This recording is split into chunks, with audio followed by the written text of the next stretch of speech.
여러분 반갑습니다. 오늘은 육합의 원리 이제 갑기합을 한번 해보겠습니다. 갑기합의 근본 원리를 그냥 간단하게 한번 보겠습니다. 자, 갑기합은 뭐냐? 쉽게 보면 갑이라고 하는 것은 이제 겨울에 신금이라는 시종자를 수기를 통해서 목으로 내놓는 과정인데 이 갑 자체가 생명체입니다. 생명체가 처음으로 세상에 나와서 뭔가 이제 생명활동을 시작을 하는 거죠. 자, 생명활동이 시작을 했으면 반드시 미토에 가서 그 생명의 활동을 정지를 해야 됩니다. 쉽게 얘기하면 갑은 탄생이다. 탄생을 했으면 미토에 가서 죽어야 되는 거예요. 이 죽음이라는 거. 왜냐하면 미토에서 죽어야 금이 되니까요. 금, 열매가 되는 과정입니다. 열매. 그래서 갑기합은 시작과 출발이 되는 거죠. 동시에. 그러면서 이 갑이라는 것은 생명체라는 의미가 강합니다. 생명체. 그리고 기토라는 것은 땅이니까 기토는 땅 속이죠. 그러니까 갑목이 이 갑이라고 하는 생명체가 땅속, 땅속으로 들어가는 과정에 있는 합입니다. 쉽게 얘기하면 삶과 죽음이란 얘기죠. 그래서 갑과 기는 생사라는 의미가 숨겨져 있습니다. 이거는 뭐 모든 합에 다 공통적으로 있는 건데 특히나 갑기합은 그런 이제 의미를 갖고 있는 거죠. 그러면 이제 우리가 소위 갑기합이 그럼 좋은 합이냐? 이제 이걸 판단을 해야 되죠. 이게 포인트니까. 갑기합이 과연 좋은 합이 되려면 어떤 구조여야 되느냐는 거죠. 일단 갑은 시작을 하려면요. 반드시 인성이란 단계를 거쳐야 되는 겁니다. 쉽게 얘기하면 수의 생을 받아야 된다는 얘기예요. 물의 생을 받아야 갑이 인성을 가지고 갑이 쉽게 말해서 뿌리를 먼저 내려야 되는 겁니다. 뿌리를 내리지 않는 갑. 이거 문제가 있을 수밖에 없어요. 뿌리를 안 내린다 갑이 겨울에 물을 보질 못했다.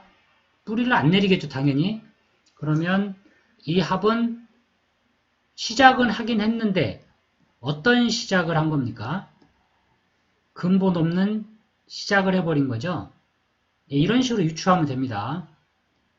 그래서 이 미토에 가서 기토를 만나는데 그래서 합으로 사라지는 일련의 과정, 이게 갑기합입니다. 생명체가 탄생과 죽음, 시작과 끝을 의미하는 겁니다.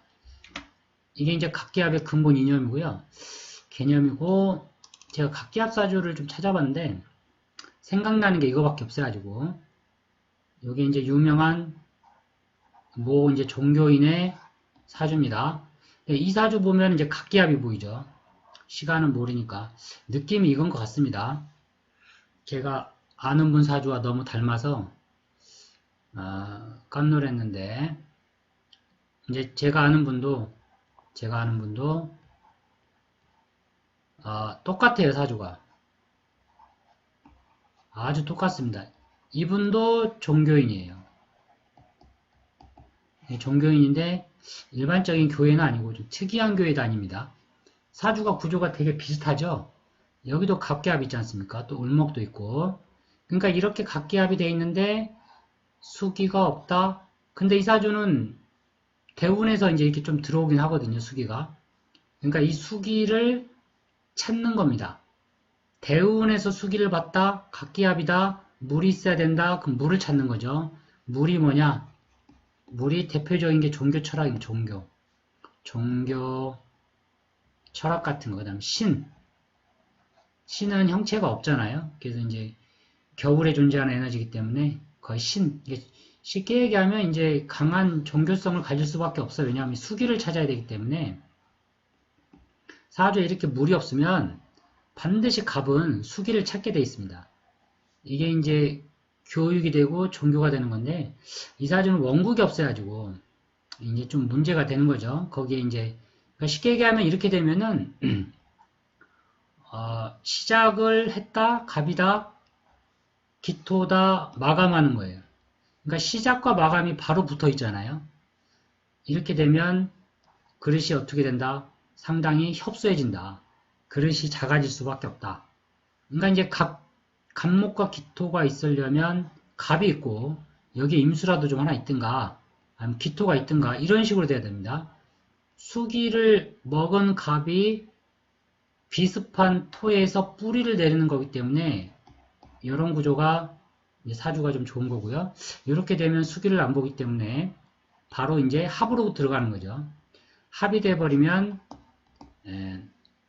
여기에 이제 집착이 생기는 겁니다. 집착. 무엇에 대한 집착이냐? 기토. 이 재성에 대한 집착이 생기는 거죠. 재성이 다 이런 거잖아요. 그러니까 이런 식으로 될 수밖에 없습니다. 거기에 이제 겁재 성향도 있고요. 그러니까 남보다 갑이 보면은 이제 해자축을 만나잖아요. 신유수 이렇게 해자축으로 가는데 이때는 갑의 계절이거든요. 그러니까 이제 을을 보게 되면 을을 시킨다. 을을 이제 시켜 먹는 거죠.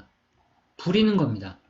쉽게 얘기하면 갑을이 천간에 떠 있다. 그럼 이제 부하 직원 다루듯이 하는 거예요. 주변 사람들을 시켜 먹는 뭔가가 있는 거죠. 을을 시키니까 갑이 을을 부려 먹는 거죠.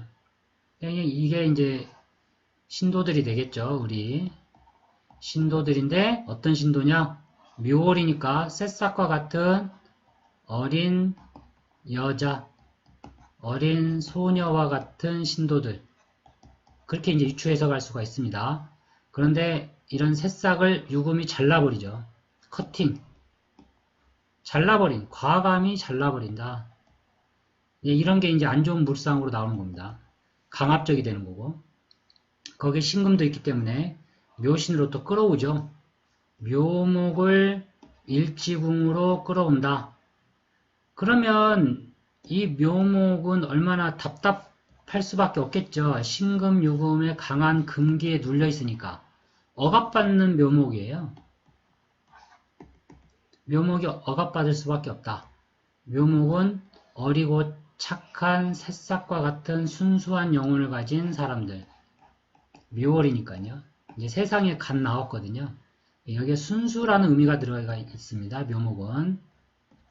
이렇게 이제 되는 건데, 어쨌거나 뭐 유추 해석하면 그렇고요. 뭐 제가 종교적 편견을 가지고 한 건 아니고, 사주를 공부할 때 그냥 학습하시라는 겁니다. 갑기합은 그래서 이렇게 붙어 있으면 큰 그릇이 잘 안 나옵니다. 떨어져 있어야 돼요. 그리고 계절이 반드시 갑목과 기토는 겨울에 존재해야 된다. 그러니까 월지가 겨울이 좋다는 얘기입니다.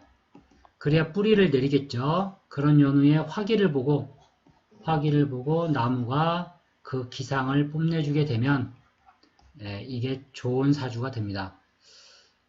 대표적인 게 이제 그 유승민 대구 지역의 그 유승민 국회의원이 계신데 고분 사주가 이런 식으로 되어 있어요. 시가 병인시입니다. 병인시에 갑오로 되어 있고요. 여기가 축월입니다. 여기가 유고. 그러니까 이런 구조가 좋을 수밖에 없습니다.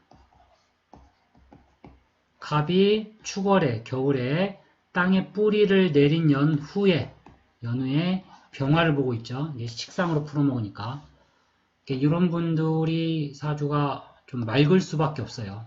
물론 보수적 기질은 있는데 그거는 이제 어쩔 수 없이 이런 유금이나 축토의 기운을 쓰기 때문에 대단히 현실적인 갑입니다. 이 갑은 좀 이상적이다라고 볼 수는 없어요. 근데 이제 총명한 건 맞죠. 엄청 총명합니다.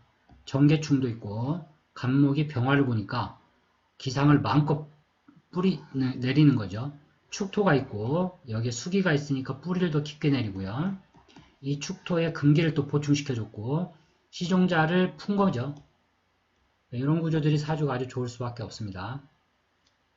감사합니다.